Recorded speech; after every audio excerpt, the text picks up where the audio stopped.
Welcome to the NuriEdge podcast, where we explore how to maximize productivity while taking care of your nervous system.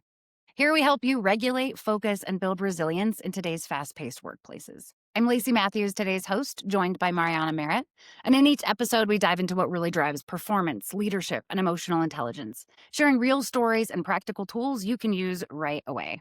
Today, we are so excited to introduce our guest, Jessica Jackson. Jessica is the Human Resources Director at Origin AI, a pioneering software company that leverages Wi-Fi sensing technology to transform how we interact with everyday environments. With more than a decade of experience in HR leadership, Jessica has developed expertise in building scalable people operations, designing compensation and benefit strategies, and advancing employee engagement. She's guided HR initiatives across industries from finance to high tech and is recognized for her ability to foster inclusive, high-performing workplaces that align business strategy with people strategy. So whether you're leading a team, collaborating with one, or just trying to stay centered in the chaos, take a breath, settle in, and let's get into it. Jessica, I'd love to kick us off with hearing just a bit about what AI automations you're currently using that are enhancing your work life. The simple answer to that, Lacey and Mariana, is every single one I possibly can. So I will start even just really simple, practical things, right? So everybody's birthday, everybody's anniversary, run a list, put them in Slack, set them for the date that they need to go out, right? I like to be real cool. I'm not going to give too much away here, but maybe add a couple minutes to that time. Looks more organic, right? Doesn't go out at 8:45, it goes out at 8:47 because I was thinking of you on your birthday, okay? I love it. And we're going to be joined here by my co We should. HR counsel because he's a true genuine menace and will not stop unless we do. I'm going to try and keep him off camera, but I promise to put him on sometimes. There we go. Founder. Okay, so HR genius. It's about making them feel comfortable, right? Another thing you can do that's maybe bigger is automate as much as I can in reviews and performance cycles, right? I'm also a big fan of documentation. And I think that, isn't obviously exactly AI, but AI can certainly be helpful in doing that. So I'm not just these days sending an email that says, this is our new review process. I'm sending the email and I'm saying, here's the link to all the details, the instructions, right? I'm sending you something short and digestible right now. And honestly, I could get really organized. Okay. You got to get organized to use the tool to have more time, right? You got to spend a little time to get the time, but it does usually work in like an 80-20 type way. And if your automation isn't working in an 80-20 type way, don't bother, right? I don't think you should spend more than a little bit of time putting it in. But if I were really organized, I could even have everything written up in terms of instructions for this, for this cycle, for the next one, for everything. I could set the dates. I could set it when to go out. I could link everything to our documentation database, and I could not even worry about it. And when I plan initiatives, I try to be as ahead of the ball as possible. Our holiday party, for example, is coming up in a week. It's done. It's been done. I think I booked the venue in like August, you guys. And that's being organized. That's the time that you can get back by using AI. That's the time I can get back by automating what I can, is freeing myself up to look a quarter or even more ahead and just never fall behind that ball, Never drop a ball. I love that. Maybe a little aspirational. You hope you drop the bouncy ball and not the crystal ball, right? That's this, right? We can fix anything too. Every once in a while, we leave a little space there. But I love what you said about spending the time. And I think that's where sometimes people get hung up on feeling like, oh my gosh, but I don't know where to start, or I don't have the time to figure it out, or it's going to be so big. Do you feel like people have more hurdles to overcome as far as that initiation paralysis, or is it adoption that you see? Like once you get a new system, using it enough? What are you just noticing? I think that the biggest difference is context. People who have context and people who don't.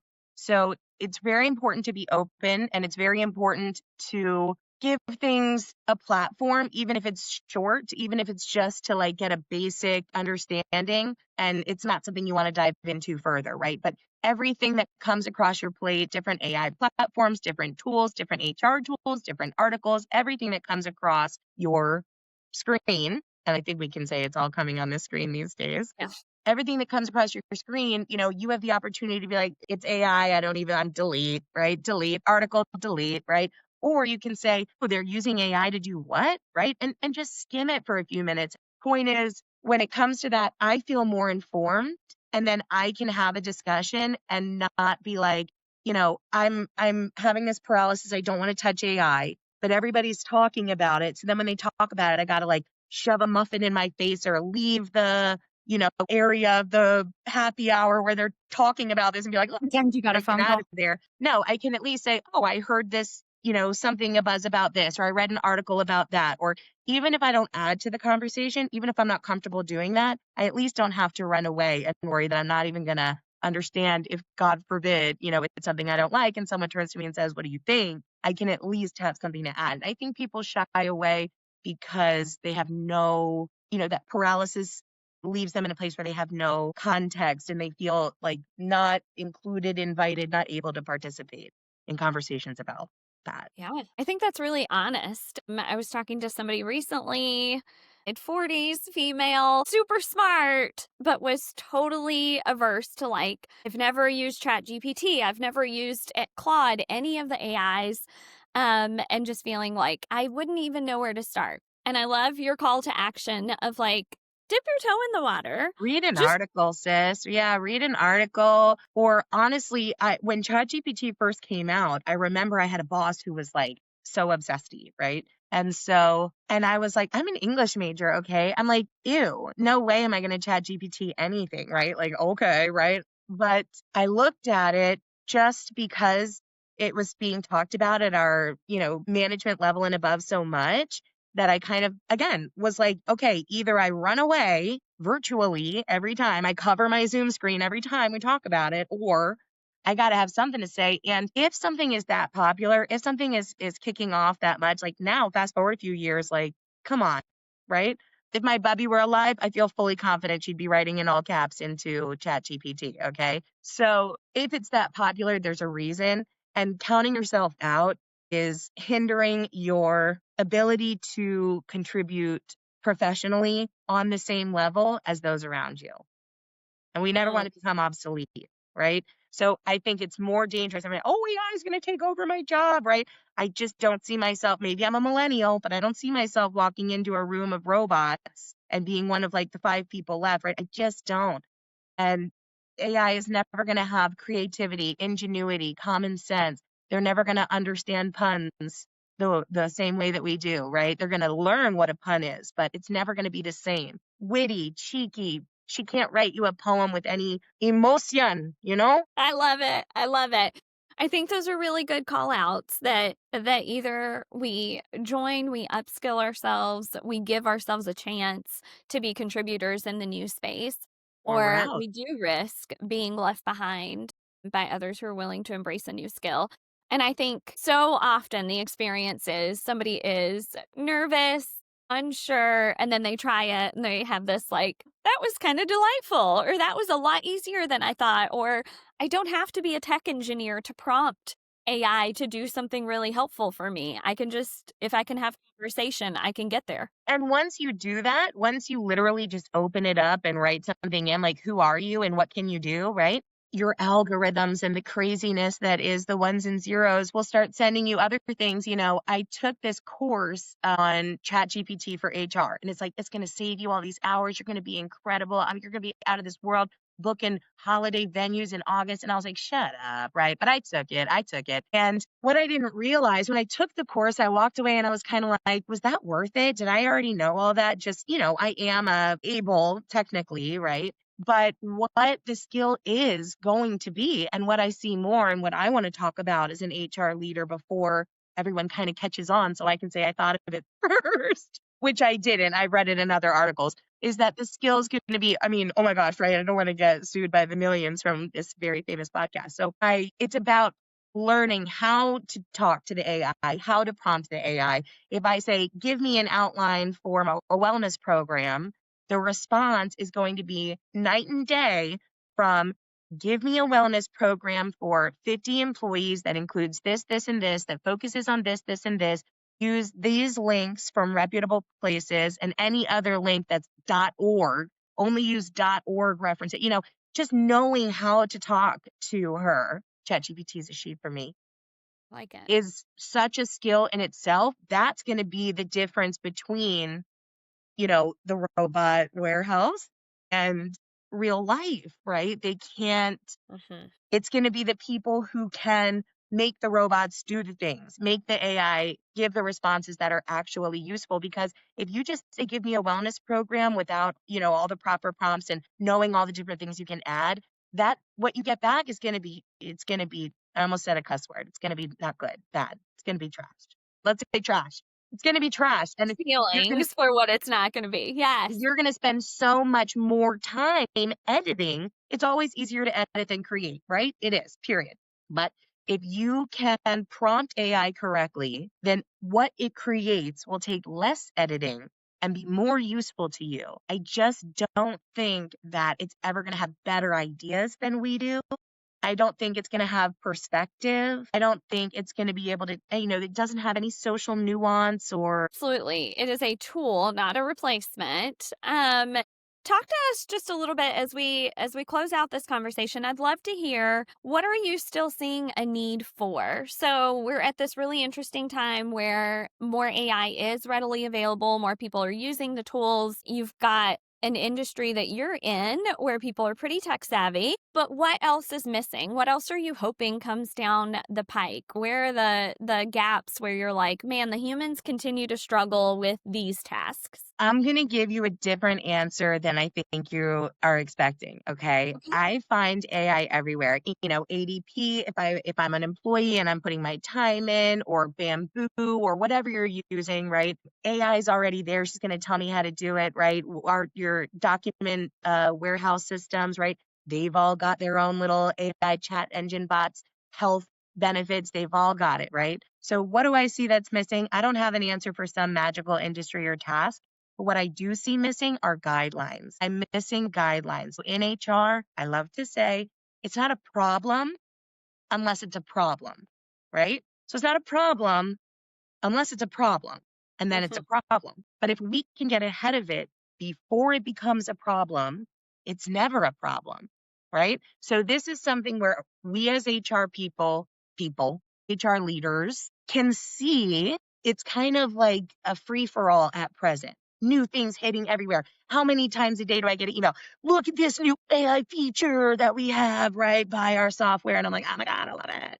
And I want to buy it all. I do. But I have context, so I know what's helpful and not helpful. I was on a meeting not too long ago for this software that said, oh, we want to show it to you and get your feedback, right? And I said, so this is kind of just ChatGPT and maybe like a HubSpot put together what you're offering here, right? So now I even have context where I can see, like, okay, the I do your software right now. I put in the prompt for happy birthday. I pick a picture and I put it in Slack and save it, right? And this would kind of do that for you. Do I think that's worth the money? Then it goes to time and impact, right? So I have informed context. What I don't have and what I don't see are guidelines. One thing I added this year in our handbook is an AI policy, right? If you want to use Claude, or you want to use hot fish or whatever brand new thing is coming out and making that up, what do you do? Submit it to someone. Say, hey, this is it. This is what it does. Like, look it up. Let me know what you think. Maybe that person is like, no, you do that, right? Or maybe this person is like, well, what's the proprietary information policy here, right? Like, is it going to, how can we safeguard our code if you're using this? Or, right, at least just give them a way to start the conversation. The same way that we talk about the stigma of mental health, there's a stigma for using AI. So if we give a process and we give guidelines, you don't have to be like, does it sound like I used AI to write this outline? No, I want you to use AI to write the outline. Save yourself, an hour-long process that you can do in 15 minutes. But here's how you prompt them properly so that it only takes 15 minutes. Here's how you even introduce the idea of using a new software. Here's maybe we have information about that and we're already looking at it, right? We want your feedback. So my answer again, I don't think it's what you expected, but it's about guidelines and processes on how to use AI, what's acceptable, what's not, how to safeguard your information. When we are good systems thinkers, I think that is when we create things that are sustainable, scalable, Love a scalable, profitable. sustainable, babe. Love that. I think that that's exactly what you're speaking to. And that's definitely been a driver for us as we develop NuriEdge. Of course, like AI is out there and it's available. But if I am looking for coaching support, GPT, Claude, whoever, is going to scrape the whole World Wide Web. And so, who's vetting any of that information? Exactly what you said. Where are the guardrails? And so, we've been really intentional to say, like, let's create a container that is safe, where information is evidence based Reputable. and researched, where it isn't just someone who thought they had a great idea putting it out there in a blog and now you're getting coached on that. ChatGPT is using it to tell you to do 15 burpees, right, every morning. And I don't know. You're starting Exactly. out where you haven't even gotten out of your chair in 3 months, right? You're going to break a hip. Exactly. I think that we are big on making sure that the information that you're getting is research based, evidence based, but also thinking about our humanity. I think that our we will never escape being human, and that is wonderful and also a reality that we need to face. That humans do have a max on attention and retention, that humans do have a max on it's 2 o'clock and I've been at it for a while and I need a 5 minute connect break with someone. I think this is when office culture was big and you'd see people just like popping up like little meerkats because periodically people need to co regulate, people need to connect. And so we think about like what are the real human rhythmic things? What are the things we know from neuroscience about what the brain needs, what the body needs, how we function optimally? And then you get a product that isn't some lovely person in the backwoods of blank Yeah, county somewhere writing up like, yeah, I think it'd be great if you're bored to do burpees. sure. Maybe. Yeah. Or maybe there's something more solid there. So we enjoy a good conversation around like, how do you meet the humans where they are, where their needs are? How do you leverage AI as that tool? Cool. Because it can absolutely be much more available. I'm sure that if people were knocking at your door as much as human needs desire, you would be needing to grab your support pet more often. He seems to have subdued. He seems to be done with this meeting. Yeah. He's the attention span. He can't escape being a cat, you know? Right?